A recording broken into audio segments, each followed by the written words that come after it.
Welcome to Biblioccultist, where I review books that I find interesting in the topics of religion, philosophy, fiction, and history.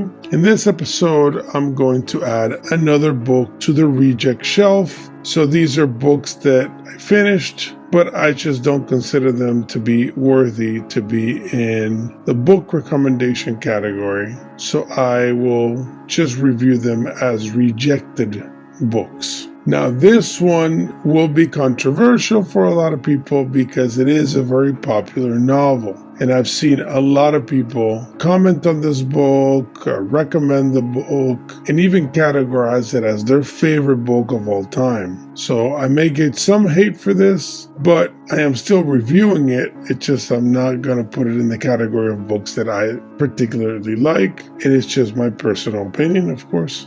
That book is The Stand by Stephen King. Before I begin, please remember to subscribe to my channel. It does help the channel out if you subscribe. It helps it out if you click the bell for notifications, if you like the video, if you share the video, and if you comment on the video. It does help the channel out to get exposed to more people. So if you like the content, share the content. It will help the channel for sure. So first, I'm going to start with the edition that I have by Doubleday Books from 2020. This book, you can still see it available in Barnes & Noble and places like this. The original copyright, obviously, it's 1978. Like I always say, the content is what matters the most, so just get the edition that is affordable to you or that you want to get a hold of, that you can get a hold of, that's okay. Now this edition, which is a very nice looking edition, very cool presentation design-wise, but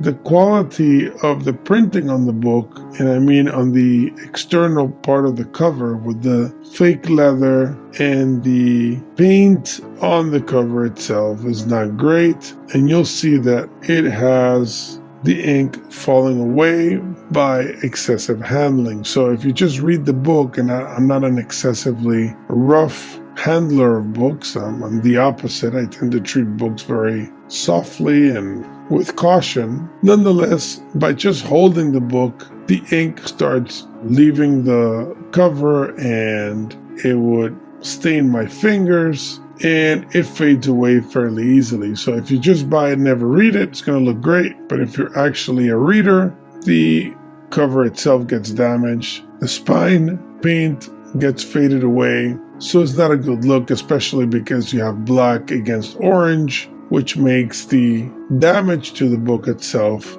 stand out. But I wanted to show it anyway, because again, this edition is the one I got because I thought it looked good, and it was just not great quality. They increase the quality of the printing, they will do well. So in these reject book reviews, I usually go through the positive first and then the negative. So let me go through the positives first. This is an end of world classic.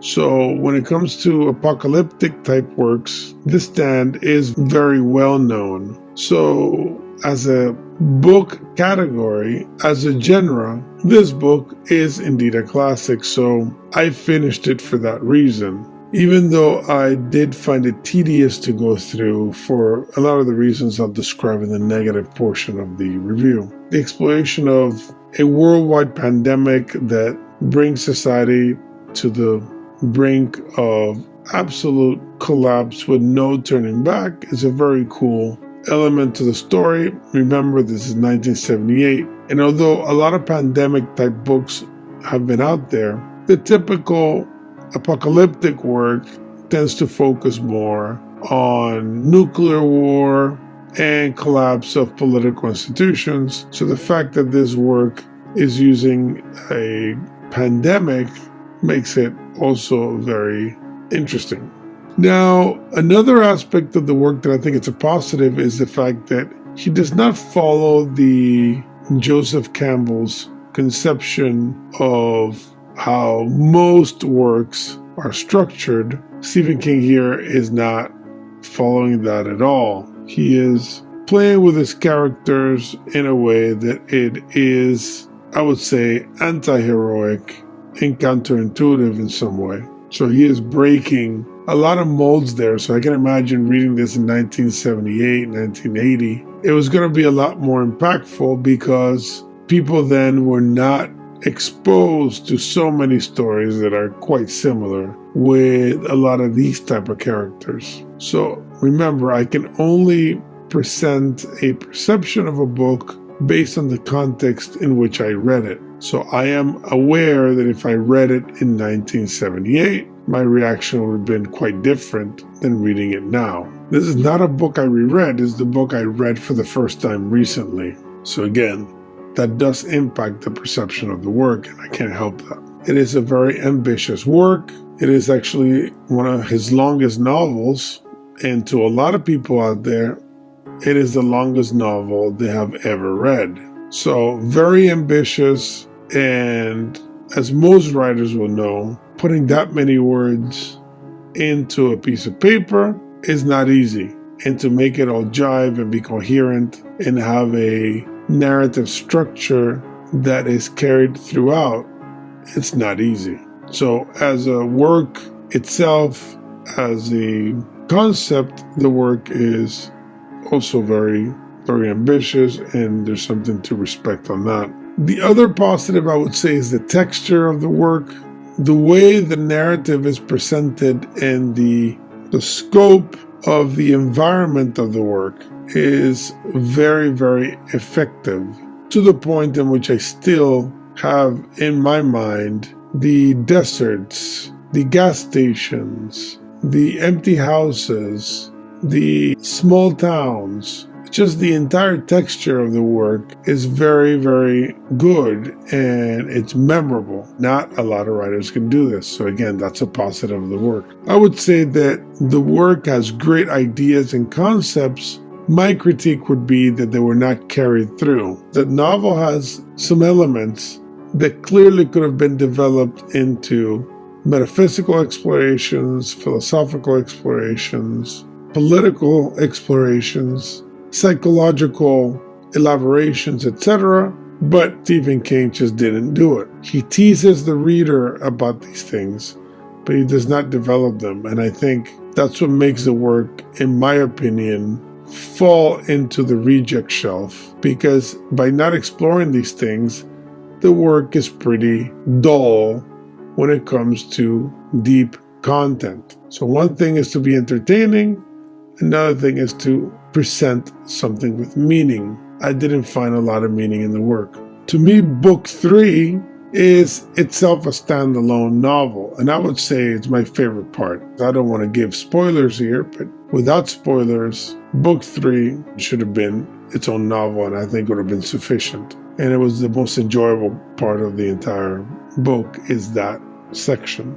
In my opinion, the two main characters are Randall Flagg and Mother Abigail. So you have this fight between them. The choice of these two characters as the main elements, the yin and the yang of the work, is pretty creative, and I have to give them props for that. So it becomes the pivot point in which some metaphysical exploration is done, but again, is not pulled through, and in my opinion, falls flat. To me, the best character is a character called Trash Can Man, because of the dynamic of how he engages the characters, how he develops as a character, and his impact through the novel, even though he's not a main character. But to me, he is the best character. If the novel would have focused more on him, I think the work would have been a lot better. So that's on the positives. The negatives of the work. To me, the vulgarity of the work is not only extreme, but unnecessary. I've said this before, I don't have a problem with vulgarity in fiction, but there comes a point in which it is useless. Like I mentioned in a previous reject book review, there comes a point in which vulgarity is simply there to shock the reader. It doesn't provide any real texture, any real content to the work. It is just there to punch you in the face and make you squirm. But aside from that, there's no point. Again, vulgarity with purpose, with a context that makes sense, is fine. I don't think in this work it was necessary. To me, it was superfluous. So characters to me are all unlikable and they're bland. So again, there's a positive in this because it stands out in the context of usual character development. But to me, it is a negative. It is difficult to like any of these characters. Even my favorite character is an unlikable character. But again, you can have an unlikable character that is great. And Trash Can Man is an example of that. But most of the characters here are just bland, unlikable, and their anti-hero vibe is so strong. To me, King wanted to make the characters to be normal people, and obviously he believes that normal people are all corrupt, weak, and somewhat pathetic. And if that's his point, I respect it. He's the author, he's the boss, he can decide how he wants his characters to be. But as a reader, I just don't like characters of this fashion. They're just too milquetoast for my taste. Again, the supernatural element here is underdeveloped. It is clearly there, so it's not like he doesn't intend to have supernatural components in the novel. He clearly does want it there, but he doesn't develop them, in my opinion, well enough, so that it becomes only a substrata of the work, an undertone of supernatural phenomena that is simply not well developed. Now, the character that should represent the epitome of the villain, which is Randall Flagg, is clearly unidimensional and I would say infantile as a character. I understand the purpose. He's meant to be a pimp, a gangster, anti-hero, a Manson type.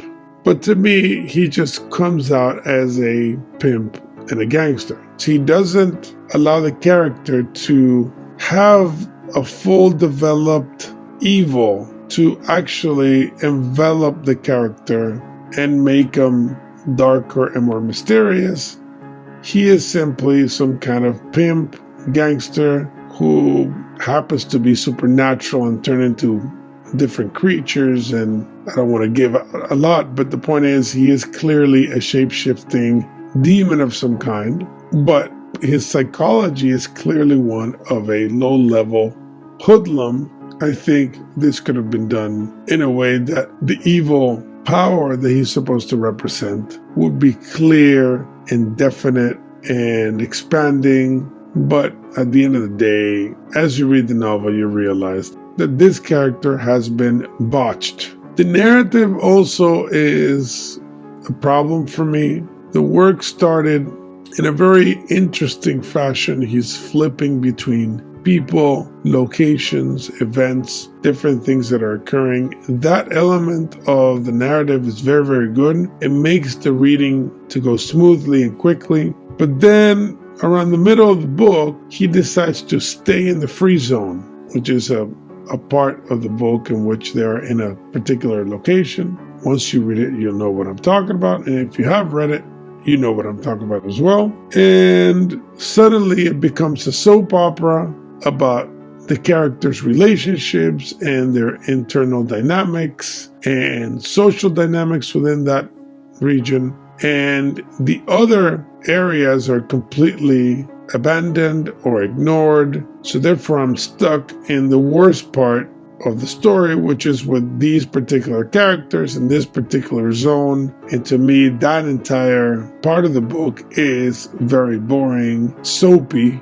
And again, I just didn't find it pleasant at all. To me, that was the most tedious part of the reading. And I couldn't wait for it to end. And just in general, final point is that the entire work is anticlimactic. To me, I would call it an anticlimactic extravaganza, because you have a lot of great ideas and notions that kind of walk you through, but then they lay flat and they don't develop. So as you read, it'll keep you engaged because you think, oh, he's going to develop this and it's going to go great. And then it falls flat. Then he has another idea and you feel the same thing, and then again falls flat, etc., etc. So for me, the work is disjointed for that reason. So as a general overview, the novel is ambitious. It is by Stephen King, who's a famous and great author. he has done great novels, meaning there are works of his that do explore things that are interesting and he does develop them. So this is not a critique of Stephen King per se, but of this work in particular.